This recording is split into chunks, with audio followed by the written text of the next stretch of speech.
Hi readers, it's time for chapter 13 of City of Ember by Jeanne DuPrau, and the chapter is called Deciphering the Message. Doon headed for home, and Lina went in the opposite direction across Harkin Square.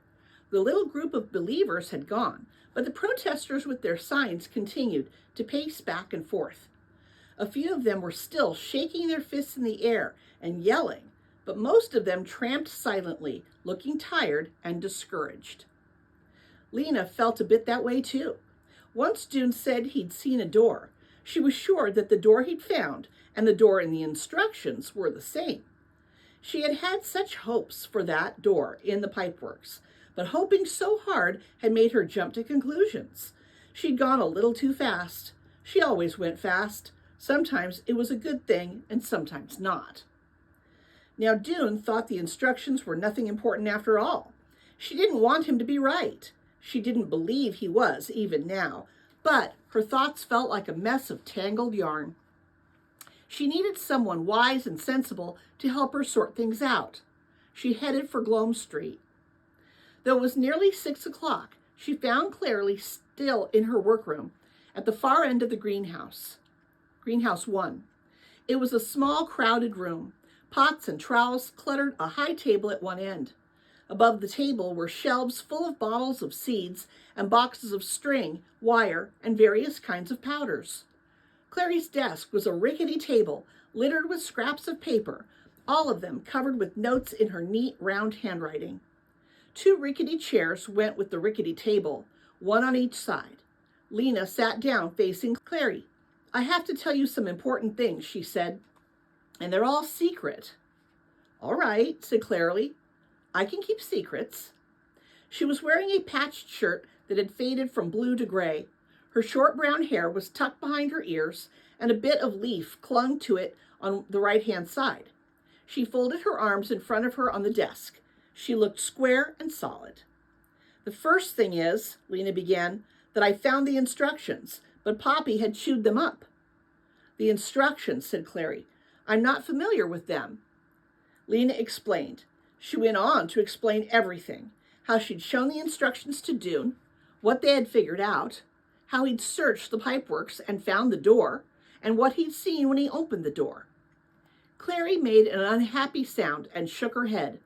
"This is very bad," she said, "and sad, too. I remember when the mayor was first starting out. He has always been foolish, but not always wicked. I'm sorry to know that the worst side of him has won out." Clary's dark brown eyes seemed to grow deeper and sadder. "There is so much darkness in Ember, Lina. It's not just outside, it's inside us too. Everyone has some darkness inside. It's like a hungry creature. It wants and wants and wants with a terrible power. And the more you give it, the bigger and hungrier it gets." Lina knew. She had felt it in Looper's shop as she hovered over the colored pencils. For a moment, she felt sorry for the mayor. His hunger had grown so big it could never be satisfied. His huge body couldn't contain it. It made him forget everything else.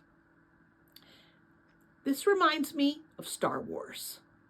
You know, how like everybody has the Force inside them, and some go more toward the dark side, like Anakin. When Anakin was little, he was not evil, but things happened to him as he grew up along the way that made him go toward the dark side instead of toward the light side. This reminds me of that. Clary let out a long breath, and a few of the scraps of paper on her desk fluttered. She ran her fingers through her hair, felt the bit of leaf, and plucked it out. Then she said, "About these instructions." "Oh, yes," said Lina. "They might be important or they might not be. I don't know anymore." "I'd like to see them if you'd let me." "Of course you can see them, but you'll have to come home with me."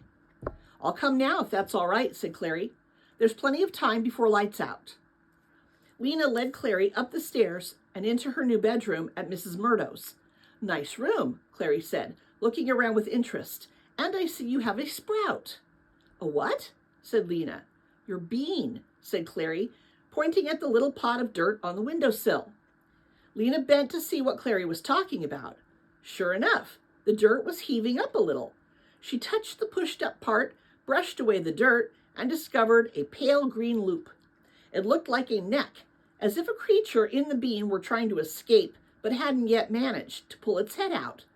Of course, she already knew that plants grew from seeds, but to have put that flat white bean in the dirt, to have almost forgotten about it, and now to see it forcing its way up into the air. "It's doing it," she said. "It's coming to life." Clary nodded, smiling. "Still amazes me every time I see it," she said. Lina brought out the instructions, and Clary sat down at the table to study them. She puzzled over the patchwork of scraps for a long time, tracing the lines with her finger, murmuring the parts of the words. "What you figured out so far seems right to me," she said. "I think ip orc must be pipeworks, and iverb must be riverbank. So this bit must be down riverbank. And then there's a big space here. To edge. Edge of what, I wonder? And does it mean down riverbank, as in walk alongside the river? Yes, I think so. Or does it mean go down the riverbank itself, down the bank toward the water? Maybe edge means edge of the water. It couldn't mean that. The bank goes straight down like a wall. You couldn't go down the edge of the water, you'd fall in. Lina pictured the dark, swift water and shivered. "This word," said Clary, putting a finger on the paper. "Maybe it isn't edge. Maybe it's something else. It could be hedge or pledge. Those don't make much sense, but it could be ledge or wedge." Lina saw that Clary was no better at deciphering the puzzle than she was. She sighed and sat down on the end of her bed. "It's hopeless," she said. Clary straightened up quickly. "Don't say that. This torn up piece of paper is the most hopeful thing I've ever seen. Do you know what this word is?" She pointed to the word at the top of the paper. "Egress." Someone's name, isn't it? The title would be Instructions for Egreston, or maybe Egressman, or something like that. The person the instructions were for. "I don't think so," said Clary. "If you add an S to the word, right where this tear in the paper is, you get egress. Do you know what that means?" "No," said Lina. "It means the way out. It means the exit. The title of this document is Instructions for Egress." When Clary left, there was still over an hour before lights out. Lina raced across the city to Greengate Square. She glanced in the window of the small item shop where Doon's father was reaching for something on a shelf, and then she dashed up the stairs and knocked on the door of Doon's apartment. Right away, she heard quick steps, and Doon opened the door. "I have something exciting to tell you," Lina said breathlessly. "Come in, then." Lina went across the cluttered room to stand by a lamp. She pulled from her pockets a tiny piece of paper on which she had written egress. "Look at this word," she said. "It's from the title of the instructions. Someone's name," said Doon. "No," said Lina. "It's meant to be egress, with 2 S's. I showed the instructions to Clary, and she told me it means the way out." "The way out?" cried Doon. "Yes, the way out. The exit. It's instructions for the way out of Ember." "So it is real," Doon said. "It is. We have to figure out the rest, or as much of the rest as possible. Can you come now?" He darted into his room, emerged with his jacket, and they ran. "All right," said Lina. They were on the floor of the blue-green room at Mrs. Murdo's. "Let's take the first line." She moved her finger along it slowly.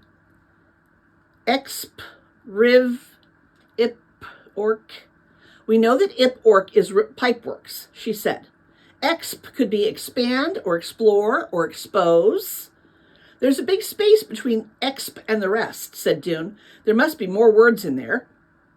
But who knows what they are? Let's move on." Lina swept her straggly hair impatiently back from her face. "Look at number 2. 2. Ston. Marked with E by R J." Lina put her finger on ston. "What could that be?" "Maybe piston," said Doon. That's part of a machine like the generator, or maybe it's astonish, or it could be, I bet it's just plain stone, said Lina. There's a lot of stone in the pipeworks. Doon had to admit this was probably right. So then he said it would be stone marked with E. He frowned at the next bit. This must be river's edge. Stone marked with E by the river's edge. They looked at each other in delight. E for egress, cried Lina. E for exit. They bent over the document again. There's not much left of this next line, said Doon. Edda down iver to edge up 8 low. Just this part, which must say down riverbank to edge, something. Edge of water would make sense, but right after edge there's ap. What would that be? Doon sat back on his heels and gazed up at the ceiling as if the answer might be there. Lina muttered, down riverbank to edge. Edge. She thought of Clary's guesses about the line. Maybe it's ledge, she said. Down riverbank to ledge. Maybe there could be a ledge down near the water. Yes, that must be right. There's a stone marked with an E, and down the riverbank at that point, there's a ledge. I think we're getting it. Once again, they crouched over the page, their heads close together. Okay, said Doon, line 4. 4. Axe to the water, fine door of hind small steel pan, the right rem e open door. This is where it says door, Lina said. Somehow the door is by the ledge. Does that make sense? And there's that small steel pan. What could that mean? What would a pan have anything to do with anything? What would a pan have to do with anything? But look, Lina tapped the paper urgently. Here it says key, and here it says E. It's talking about a key. But what is it a door to? Said Doon, sitting back. Remember, we thought about this before. A door in the bank of the river would lead under the pipeworks. Lina pondered this. Maybe it leads to a long tunnel that goes way out beyond Ember and then gradually up and up until it comes out at the other city. What other city? Doon glanced up at the drawings tacked to the walls of Lina's room. Oh, he said, you mean that city? Well, it could be. Doon shrugged. I suppose so. Or it could be another city exactly like this one. That was a gloomy thought. Both of them felt their spirits sink a little at that idea, so they turned back to the task of deciphering. Next line, said Lina. But Doon sat back on his heels again. He stared into the air, half smiling. I have an idea, he said. If we do find the way out, we'll need to announce it to everyone. Wouldn't it be splendid to do it during the singing? Stand up there in front of the whole city and say we found it. It would be, Lina said, but that's only 2 days away. Yes, we have to hurry. They were bending again over the glued down fragments when Doon remembered that he should check the time. It was 9:15. He barely had time to get home. Come again tomorrow, said Lina, and while you're at work, look for the rock marked with an E. That night, Doon had trouble sleeping. He couldn't find a comfortable position on his bed. It seemed to be made of nothing but lumps and wrinkles, and it squeaked and groaned every time he moved. He flailed around so much that the noise woke his father, who came to his room and asked, What is it, son? Nightmares? No, said Doon, just can't sleep. Are you worrying? Frightened of something? Doon wanted to say, Yes, father, I'm worried because the mayor of our city is taking for himself the things that people need, and I'm afraid because any day our lights could go out forever. I'm worried and afraid a lot of the time, but I'm also excited because I think there is a way out and we might find it. And all those feelings are whirling around in my head, which makes it hard to sleep. He could have told his father everything. His father would have plunged in with great enthusiasm. He would have helped them decipher the instructions and expose the mayor's thievery. He would even have come down into the pipeworks and helped search for the rock marked with E. But Doon wanted to keep these things to himself for now. Tomorrow, the guards would announce that an alert young boy had uncovered the mayor's crime, and his father, Hearing the announcements, along with the rest of Ember, would turn to the person next to him and say, "That's my son they're talking about. My son." So, in answer to his father's question, he simply said, "No, father, I'm all right." "Well then, see if you can't lie still," said his father.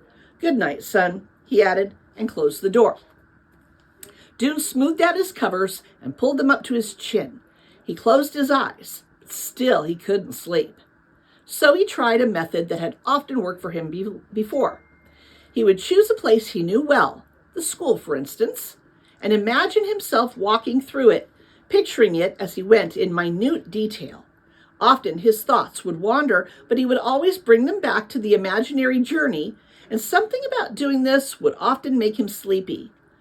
This night he decided to retrace his explorations of the pipeworks. He held his mind to the task for a long time, picturing with all the clarity he could muster everything he had seen in that underground realm. The long stairway, the tunnels, the door, the path along the river, the rocks along the path. He felt sleep drawing closer, a heaviness in his limbs. But just as he was about to give into it, he saw in his mind's eye the wrinkled rocks that bordered the river at the west end of the pipeworks. The rocks whose strange ridges and creases had reminded him of writing. His eyes flew open in the dark. His heart began to hammer, and he gave up on sleeping and lay in a state of terrible impatience for the rest of the night. He wishes he could just run to the pipeworks right now because he figures something out, but it's completely pitch black because they turn the lights out. There's no way he'd be able to find his way. There's just no light at all down there. Okay, so chapter 14 is called The Way Out. Egress. Okay.